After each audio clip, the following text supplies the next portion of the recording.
Hello everyone. Video शुरू करने से पहले मैं बता दूं, प्लीज़ पूरी वीडियो देखना। अगर वीडियो पर क्लिक कर ही दिया है तो शुरू करते हैं वीडियो को। ये मुझे सबसे राइट टाइम लगा इस वीडियो को अपलोड करने का, जब नीट के लिए अप्रॉक्सीमेटली 3 या 4 महीने बचे हैं। अपनी स्टोरी शेयर करने वाला हूँ मैं आपसे कि एग्जैक्टली क्या हुआ था। नीट 2023 का मैंने एग्ज़ाम दिया था and I missed my selection bye 4 marks in my first drop. उम्मीद थी मुझे कि कोई ना कोई कॉलेज तो मिल ही जाएगा एट दी एंड। लगा रहा, रुका रहा काउंसलिंग के लिए, सारी काउंसलिंग भरी, लेकिन एट दी एंड मुझे कॉलेज नहीं मिला। और उसके बाद नीट के बाद अप्रॉक्सीमेटली 3 मंथ्स वेस्ट हो चुके थे इस उम्मीद में कि कोई ना कोई कॉलेज तो मुझे मिल ही जाएगा। जब मैं नीट 2024 के लिए सेकंड ड्रॉप में अपनी तैयारी शुरू करने वाला था, उससे पहले की बात है। और चौथा महीना इस सदमे में चला गया, यार मेरा तो सिलेक्शन ही नहीं हुआ।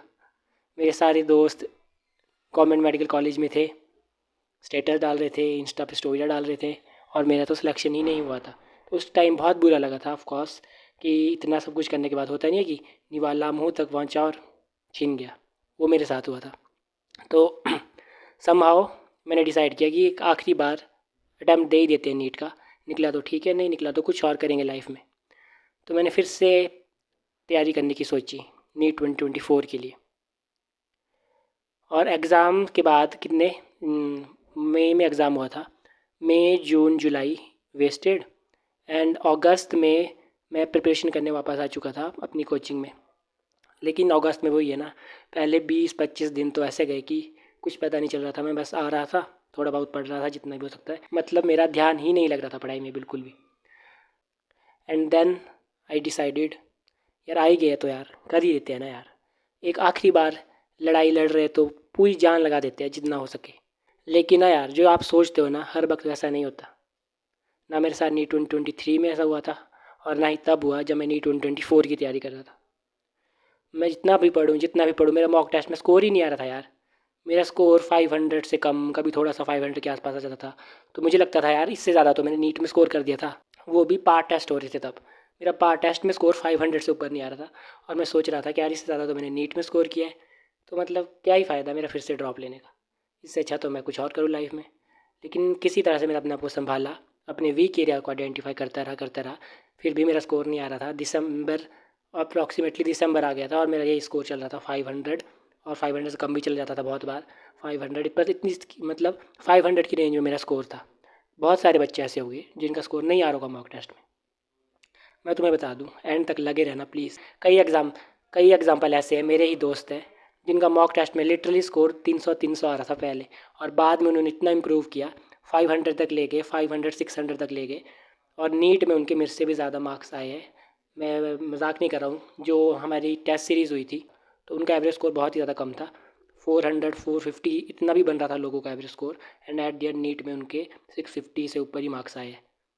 ऐसा भी हुआ है। और जिसका मॉक टेस्ट में एवरेज स्कोर 600 भी बन रहा था, उनका भी सिलेक्शन नहीं हुआ एट दी एंड। तो इस नीट 2024 में ऐसा हुआ था। इसीलिए मैं कह रहा हूँ कि मॉक टेस्ट में स्कोर जितना भी आ रहा है, अपने वीक एरियाज़ को आइडेंटिफाई करते रहो। डेफिनेटली तुम्हारा नीट में बहुत अच्छा स्कोर आएगा, बस एंड तक लगे रहना। तो वापस आते हैं अपनी स्टोरी पे। तो मेरे साथ यही हो रहा था यार कि स्कोर ही नहीं आ रहा टेस्ट में, यार इतना ही रेंज पे टपक रहा है, क्या करूँ। फिर असली गेम चेंज हुआ दिसंबर में, जब नीट के लिए दिसंबर के बाद ही, अभी की बात है, बिल्कुल सेम टाइम की बात, हमारी नीट के लिए एक टेस्ट सीरीज शुरू हुई थी। तो उसमें मैंने सोचा कि यार बस बहुत हो गया, अब आखिरी 4 महीने हैं, किसी भी हालत में स्कोर लाना ही है, क्या कुछ भी हो जाए। मैंने पढ़ना शुरू किया। काइनामेटिक्स मेरा बहुत वीक था, तो मैंने उसी से स्टार्ट किया पढ़ना, और सिलेबस भी वही था उसका। पहले पार्ट टेस्ट थे उस टेस्ट सीरीज़ में, उसके बाद फुल टेस्ट थे। तो पहला टेस्ट हुआ जब मैंने स्टार्ट किया, पहला टेस्ट जब दिया मैंने, तो उसमें मेरे मार्क्स थे 560, और मेरा रैंक था मेरी कोचिंग में 110 या 120 कुछ रैंक था। मैं फिर सदमे में चला गया, यार सबका अच्छा स्कोर आया और मेरा इतना कम। अब तो टेस्ट सीरीज़ भी आ गई, अब नीट में क्या होगा मेरा। तो ये था मेरा पहला, जो उस टेस्ट सीरीज़ का पहला पेपर था। लेकिन उसके बाद अगला टेस्ट था 1 हफ्ते बाद। उसमें मैंने डिसाइड किया यार इसमें कम बैक करना है किसी भी हालत में। तो दिन रात पढ़ा पढ़ा पढ़ा, और उसमें मेरा स्कोर 600 के पार हो गया था। और उसके बाद कंसिस्टेंटली मेरा स्कोर 600 के पार ही रहा। मैक्सिमम टाइम मेरा 600 के पार ही आता था। तो उसके बाद एवरेज स्कोर भी मेरा इतना ही रहता था। सो एंड फाइनली नीट का एग्ज़ाम जब मैंने दिया, वो भी ठीक हुआ। And I secured government medical college. I know किसी के लिए बहुत छोटी सी बात हो सकती है नीट क्रैक करना, लेकिन मेरे लिए, मेरे जैसे बच्चे के लिए बहुत ही बड़ी बात थी। जिस तरह से मैंने स्टडी शुरू की थी अपनी, जिस तरह से मैं कहाँ कौन से लेवल से उठकर आया था, मेरे लिए नीट क्रैक करना सीरियसली बहुत बड़ी बात थी और हमेशा ही रहेगी। एंड तो यही है कि जब भी मेरा लो फेज़ होता है, अपने आप को यही चीज़ याद दिलाता हूँ कि यार किस तरह से मैंने लास्ट के 4 मंथ्स या 3 मंथ्स में कम बैक किया था और अच्छा सा स्कोर लाया था। मैं अपने आप को यही चीज़ याद दिलाता हूँ हर बार जब भी मुझे लगता है कि यार अब बहुत कम हो रहा है, यार नहीं हो पा रहा है मैनेज, अपने आप को यही चीज़ याद दिलाता हूँ। Point of this video is कि अब नीट में 4 महीने बचे हैं।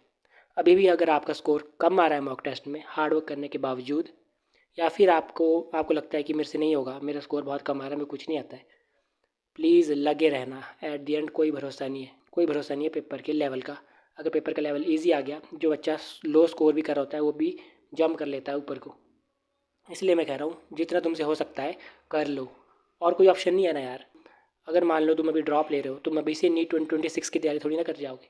2025 ही तुम्हारा टारगेट है, तो उसके लिए बेस्ट दे दो। जितना भी टाइम तुम्हारे पास बचा है भूल जाओ, जो भी तुम्हें वेस्ट कर लिया टाइम, जो भी तुमसे गलती होगी सब भूल जाओ, बस लगे रहो एट द एंड तक। Thank you for watching till end. Subscribe to this channel, बहुत सारा प्यारा प्यारा कंटेंट आता रहेगा इस चैनल पे। Bye bye.